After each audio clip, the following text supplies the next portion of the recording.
ശബരിമല സ്വർണ്ണക്കൊള്ളയിൽ അറസ്റ്റിലായ തന്ത്രി കണ്ഠരര് രാജീവരെ ദ്വാരപാലക കേസിൽ കൂടി പ്രതിയാക്കും. സ്വർണ്ണപ്പാളികൾ പുറത്തു കൊണ്ടുപോകാൻ തന്ത്രി അനുമതി നൽകിയെന്നും തിരികെ എത്തിക്കാൻ വൈകിയപ്പോഴും ഇടപെടലുണ്ടായില്ലെന്നും SIT കണ്ടെത്തി. ദേവസ്വം ജീവനക്കാരുടെയും പത്മകുമാറിന്റെയും ഗോവർദ്ധന്റെയും മൊഴികളാണ് തന്ത്രിയെ കുടുക്കാൻ കാരണമായത്. ഉണ്ണികൃഷ്ണൻ പോറ്റിക്ക് തന്ത്രിയുമായി അടുത്ത ബന്ധമെന്ന് ബെല്ലാരിയിലെ ജ്വല്ലറി ഉടമ ഗോവർദ്ധൻ മൊഴി നൽകി. അതേസമയം ചെങ്ങന്നൂരിലുള്ള തന്ത്രിയുടെ വീട്ടിൽ SIT പരിശോധന നടത്തിയേക്കും.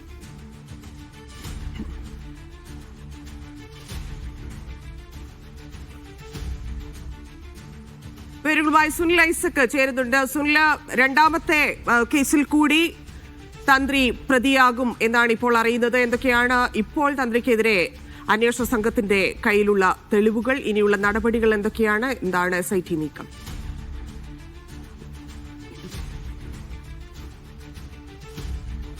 അങ്ങനെ 2007 മുതൽ തന്ത്രിയും ഉണ്ണികൃഷ്ണൻ പോറ്റിയും തമ്മിൽ അടുത്ത ബന്ധമുണ്ടായിരുന്നു എന്നാണ് SIT കണ്ടെത്തിയിരിക്കുന്നത്. ബംഗളൂരുവിലെ ശ്രീരാംപുര അയ്യപ്പ ക്ഷേത്രത്തിലെ പൂജാരിയായിരുന്ന ഉണ്ണികൃഷ്ണൻ പോറ്റി 2007 ശബരിമലയിൽ എത്തുന്നതും അവിടെ തന്ത്രിയുടെ സഹായിയായി ഒപ്പം കൂടുകയും ചെയ്യുന്നത്.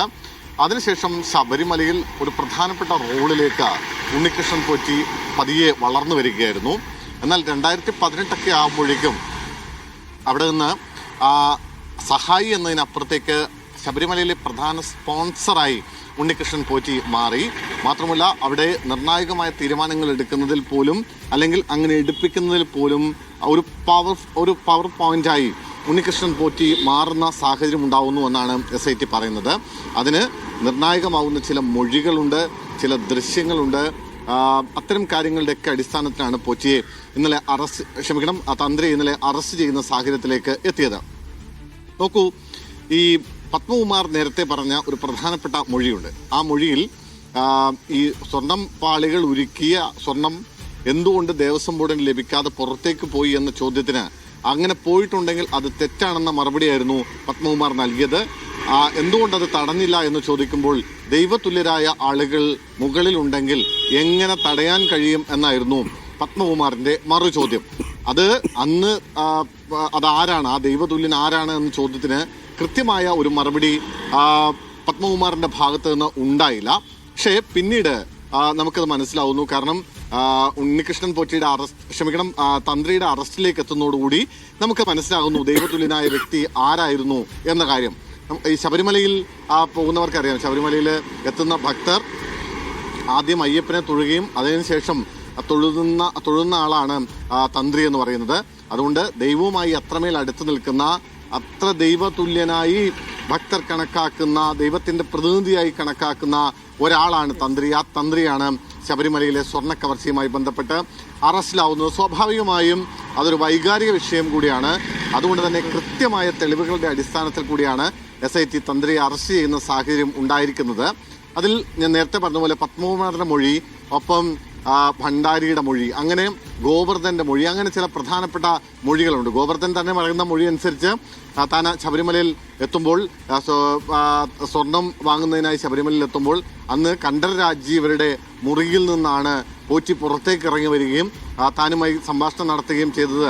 അങ്ങനെയാണ് പോറ്റി ആദ്യമായി കാണുന്നതെന്നാണ് ഗോവർദ്ധനൻ നൽകിയിട്ടുള്ള മൊഴി. അത്തരത്തിൽ വളരെ അടുത്ത ബന്ധമുണ്ടായിരുന്ന ആൾ. മാത്രമല്ല നോക്കൂ, ഈ ഏതെങ്കിലും തരത്തിൽ അവിടെ നിയമം അനുശാസിക്കുന്നതിനപ്പുറത്തേക്ക് പല ഘട്ടങ്ങളിലും ചില ഇടപെടലുകൾ നടത്തിയിട്ടുണ്ട് തന്ത്രി എന്ന വിലയിരുത്തൽ കൂടിയുണ്ട് SITക്ക്. കാരണം ശബരിമലയിലെ സ്വർണ്ണപ്പാളികളടക്കം എന്തായാലും അവിടെ അറ്റകുറ്റപ്പണികൾ നടത്തുന്നത് ശബരിമലയിൽ തന്നെ വെച്ചായിരിക്കണം.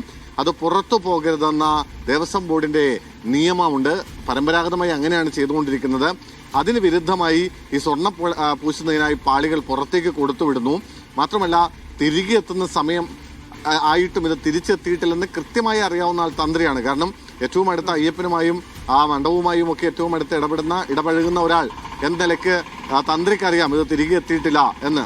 എന്നാൽ ഇത് പുറത്തു പോയെന്ന വിവരവും തിരികെ എത്തിയിട്ടില്ലെന്ന വിവരവും അടക്കമുള്ള നിർണായകമായ ഒരു കാര്യങ്ങളും ദേവസ്വം ബോർഡ് അടക്കമുള്ള ആളുകൾക്ക് ആ വിവരങ്ങൾ അവരെ അറിയിച്ചില്ല എന്നതാണ് ഗുരുതരമായ മറ്റൊരു കുറ്റമായി കണ്ടെത്തിയിരിക്കുന്നത്.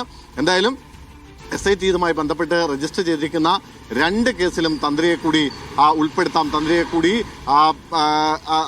തന്ത്രിയെ ആ കേസുകളിൽ കൂടി ഉൾപ്പെടുത്താമെന്നൊരു തീരുമാനത്തിലേക്ക് എത്തിയിരിക്കുന്നു. നിലവിൽ ഇപ്പോൾ 12ാം പ്രതിയായിട്ടാണ് അദ്ദേഹത്തെ കേസിൽ ഉൾപ്പെടുത്തിയിരിക്കുന്നത്. പക്ഷേ അന്തിമ കുറ്റപത്രം നൽകുമ്പോഴേക്കും അതിൽ എന്തെങ്കിലും മാറ്റം വരുമോ എന്നറിയില്ല.